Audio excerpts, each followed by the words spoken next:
once a week is all we're doing. About once a week. Okay, yeah, it was a gorgeous day today. We were in shorts today. I thought the guys paid really close attention. This is a day of not as physical, but a lot of teaching, and I thought they did a good job of that. We got a lot of kicking game also done, so it was a good day. So I'll take any questions at this time. Kevin George, did he make it in? Yeah, he's here.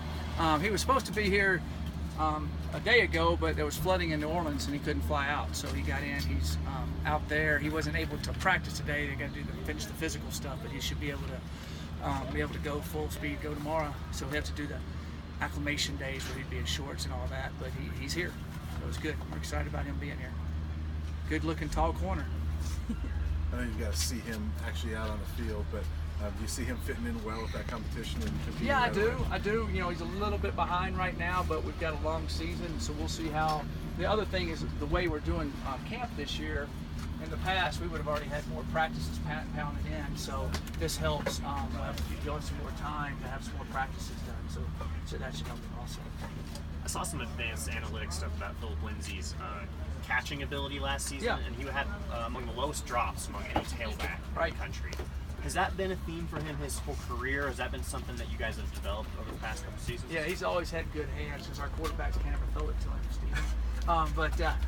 He has excellent hands, and that's one of the reasons we're able to throw it to him. So he's trustworthy with it, and he can make a guy miss in space. And yeah, he's always had excellent hands. I recognize that the first day he was out here, when his knee finally was well, how well he could catch is so natural.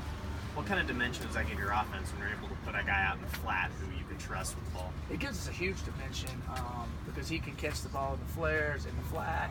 We can get him down the middle. We actually can spread him out in some empty sets and run routes. So it gives us an excellent advantage there. Just in terms of what he did last season, looking at his film, do you know if there's any specific areas that he's really focused on this offseason and trying to more well-round his game, prepare himself for the next level? Right. What he's done is he's gotten more powerful in his legs. His squat went up, I think, over 50 pounds, and he was already up high. And so I see a little more explosion. I see a little bit more speed just to the naked eye. He's improved his body, which will help him stay more durable and have a few more explosive runs. He had some last year. I don't think many people thought he could run that fast, and he just kept working and working and working. And I think it's just because he's overcome that knee over a while, and he's back to top notch and able to keep pushing. So far in the camp, where has Montez progressed from last year to year? Where have you been most impressed with what he's been doing so far with this team? Stephen, he improved from the first fall to the next fall, the spring to the spring. He's done an excellent job. He's throwing it well, competing well, and I think that he just understands the offense better. There's some things that we like that he does that we've added to our offense that we feel like he can, in the passing game, that he can do a lot better. Do people seem to, do you see it, do people seem to gravitate more towards him on offense, and look at him as the leader, as the guy that, right, and he's the guy you help them learn the offense better? Yeah, I mean, he knows it. All our quarterbacks are really bright. Coach Linger does a great job of preparing them all. And he prepares them all the same way because in one snap, somebody else could be in there, like happened to Stephen last year. He was ready to roll. But I think the thing that he's been able to do is he's in much better shape. He's throwing the ball better. He's running better. So I think he's just elevated his game another level, which the guys believe in him, and he believes in what he does, and he's just got to go do it now. Got a lot of first-year players coming into the program, finishing up summer school, yeah, trying to figure out the balance between classwork and playing college football. Right. What kind of systems do you guys have in place to kind of ease that transition? Because recently Josh Rosen had some comments out at UCLA about the challenge of doing both. So I'm wondering, as a program, you're trying to help these guys. What do you try to do to ease that transition and make it possible? Well, one of the things that we do is we start a bridge program with our freshmen to come in early. And that's a true orientation. We don't just come in and take a class and they're on their own. We wake them up at 7 in the morning and they have bed check at 11 o'clock at night in the summer. And so we're teaching them everything A through Z that can happen to them, good and bad in college, all the academics, everything that goes along with that. So we bring them in that way. And then our kids go to school year round and we have them on track to graduate in 3.5 years. So we spread it out, and certain times they can have certain, like if a guy has a tough time in math, we try not to put math during the fall, we try to put it in the spring. He's got a little bit more time, he's not as traveling every weekend and all that type of thing. So we have a lot of things in place. Our academic staff does a phenomenal job. We've had the highest APR they've ever had in the history of the school the last few years. biggest graduating classes. So we're retaining our guys, and they're staying after it. So we have a whole year-round process, and it's really a 4-year plan.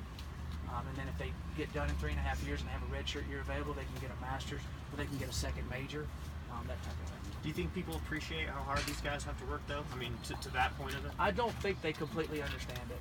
I really don't. I don't think they realize it's 24/7, 365.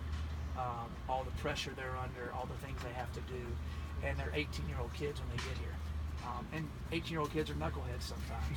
I never was. That's a joke, of course. But I think that just you're trying to raise them, you're trying to help them, you're trying to help them grow and work with them, and then they start maturing and understanding it. And they do have to realize that they're a student and an athlete. You can't really separate the two. People say you can, but you really can't. They're a student and an athlete, so they have to put in a full-time student and a full-time athlete to be successful at this level.